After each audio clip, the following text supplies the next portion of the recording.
വായ്പകൾ എടുക്കുന്നവർ ഇനി തിരിച്ചടയ്ക്കേണ്ടതില്ല. ഒറ്റ നിബന്ധന മാത്രം മുന്നോട്ട് വെച്ച് സർക്കാർ. ഇതിൻ്റെ വിശദ വിവരമാണ് എന്നീ വീഡിയോയിലൂടെ നിങ്ങളുമായി ഷെയർ ചെയ്യുന്നത്. ലോൺ എടുക്കാൻ എല്ലാവർക്കും താല്പര്യമുണ്ടാകും. എന്നാൽ അത് തിരിച്ചടക്കുന്ന കാര്യത്തിൽ പലപ്പോഴും നിരവധി പേർ കൃത്യസമയം പാലിക്കാറില്ല.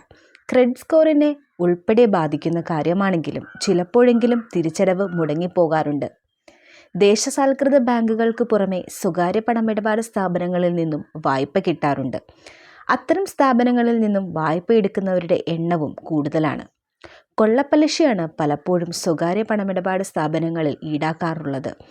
ഇപ്പോഴിതാ വായ്പാ തിരിച്ചടവ് സംബന്ധിച്ച് കർണാടക സർക്കാർ പുതിയ ഉത്തരവ് പുറത്തുവിട്ടിരിക്കുകയാണ്. ലൈസൻസ് ഇല്ലാത്തതും രജിസ്റ്റർ ചെയ്യാത്തതുമായ മൈക്രോ ഫിനാൻസ് സ്ഥാപനങ്ങളിൽ നിന്നെടുക്കുന്ന വായ്പ തിരിച്ചടയ്ക്കേണ്ടതില്ലെന്നാണ് സർക്കാർ പറയുന്നത്. 2 ദിവസത്തിനുള്ളിൽ ഇത് സംബന്ധിച്ച് കർണാടക മൈക്രോ ഫിനാൻസ് ഓർഡിനൻസിൻ്റെ കരട് പകർപ്പ് പുറപ്പെടുവിക്കും.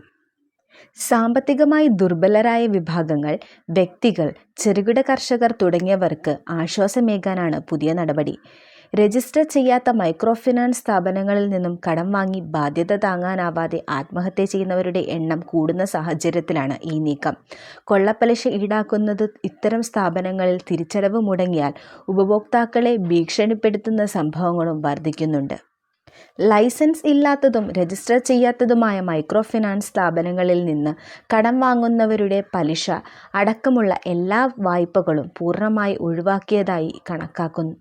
വായ്പാ തിരിച്ചടവുമായി ബന്ധപ്പെട്ട ഇത്തരം കേസുകൾ ഒരു സിവിൽ കോടതിയിലും സ്വീകരിക്കില്ല. ഇത്തരം കെട്ടിക്കിടക്കുന്ന എല്ലാ കേസുകളുടെയും നടപടി അവസാനിപ്പിക്കും ഓർഡിനൻസിൽ പറയുന്നു. എന്നാൽ രജിസ്റ്റർ ചെയ്ത മൈക്രോ ഫിനാൻസ് സ്ഥാപനങ്ങളെയും ഓർഡിനൻസ് ബാധിക്കുമോ എന്ന ആശങ്ക ശക്തമാണ്. ഇതുപോലുള്ള ഒരു നിയമം കേരളത്തിലും വരട്ടെ.